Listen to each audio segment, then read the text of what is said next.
अगर गौर करें तो हम पाएंगे कि भगवान श्री कृष्ण का पूरा जीवन मैनेजमेंट की प्रयोगशाला जैसा है।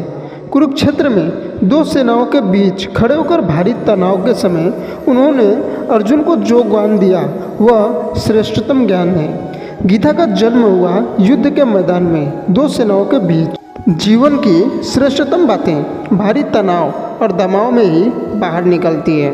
अगर आप दिमाग को शांत और मन को स्थिर रखने की कोशिश करें तो सबसे बुरी परिस्थितियों में भी अपने लिए कुछ बहुत बेहतरीन निकाल पाएंगे।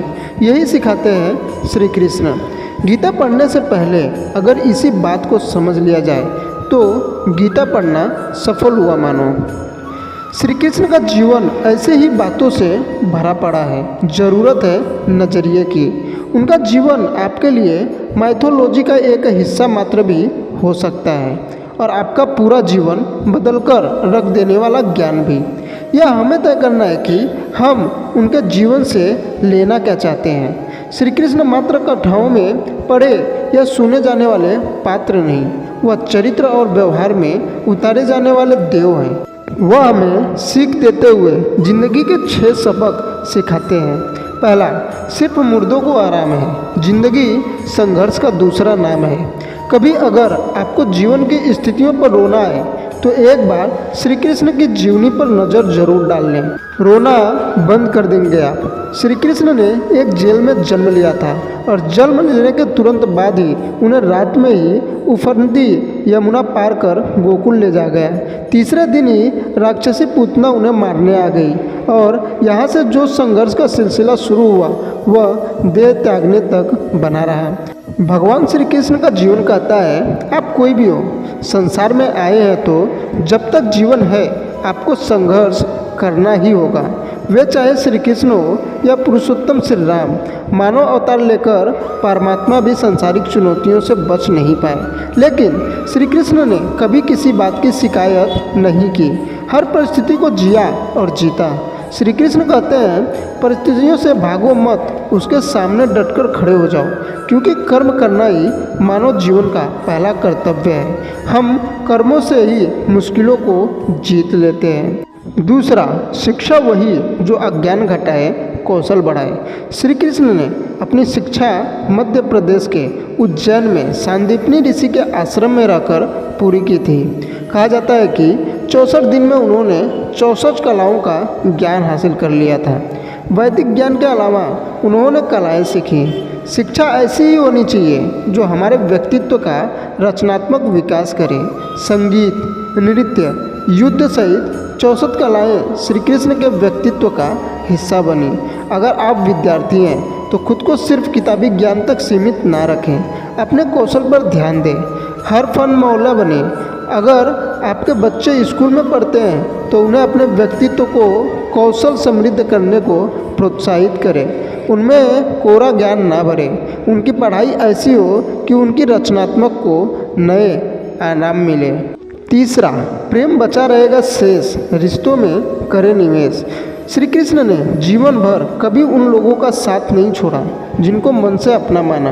अर्जुन हो, सुदामा हो या फिर उद्धव, श्री कृष्ण ने जिसे अपना मान लिया उसका साथ जीवन भर दिया। रिश्तों के लिए उन्होंने कई लड़ाइयाँ लड़ी और रिश्तों से ही कई लड़ाइयाँ जीती। इनके जीवन का सीधा संदेश है, सांसारिक इंसान की सबसे बड़ी धरोहर रिश्ते ही हैं। अगर किसी के पास रिश्तों की थाटी नहीं तो वह इंसान संसार में अच्छा जीवन नहीं जी सकता।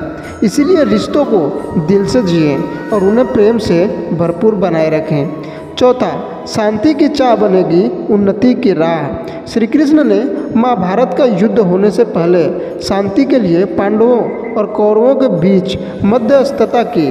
हालांकि दोनों ही पक्ष युद्ध लड़ने के लिए आतुर थे, लेकिन श्री कृष्ण ने हमेशा चाहा कि कैसे भी युद्ध टल जाए। सबक यही है कि झगड़ों से कभी समस्याओं का समाधान नहीं होता। शांति के मार्ग पर चलकर ही हम समाज का रचनात्मक विकास कर सकते हैं। श्री कृष्ण ने समाज के लिए और मन के लिए शांति को ही सर्वोपरि कहा। उन्होंने समझाया कि कोई भी परेशानी तब तक मिट नहीं सकती जब तक कि शांति ना हो। शांति से ही सुख मिल सकता है, वह चाहे व्यक्तित्व का हो या समाज का, या शांति से उन्नति संभव है। पाँचवां, तत्कालिक आवेश में लोच, जरूरी है दूरगामी सोच। महाभारत की कहानी में जुए की घटना के बाद पांडवों को वनवास हो गया। तब श्री कृष्ण दूरदृष्टि दिखाते हुए अर्जुन को समझाया कि यह समय जाया करने के लिए नहीं, बल्कि भविष्य के लिए तैयारी करने का है। उन्होंने सबको महादेव, देवराज इंद्र और देवी दुर्गा की तपस्या करने के लिए कहा। श्री कृष्ण जानते थे कि दुर्योधन को कितना भी समझाया जाए, वह पांडवों को कभी भी उनका राज्य नहीं लौटाएगा। तब अपना हक पाने के लिए शक्ति और सामर्थ्य की जरूरत होगी।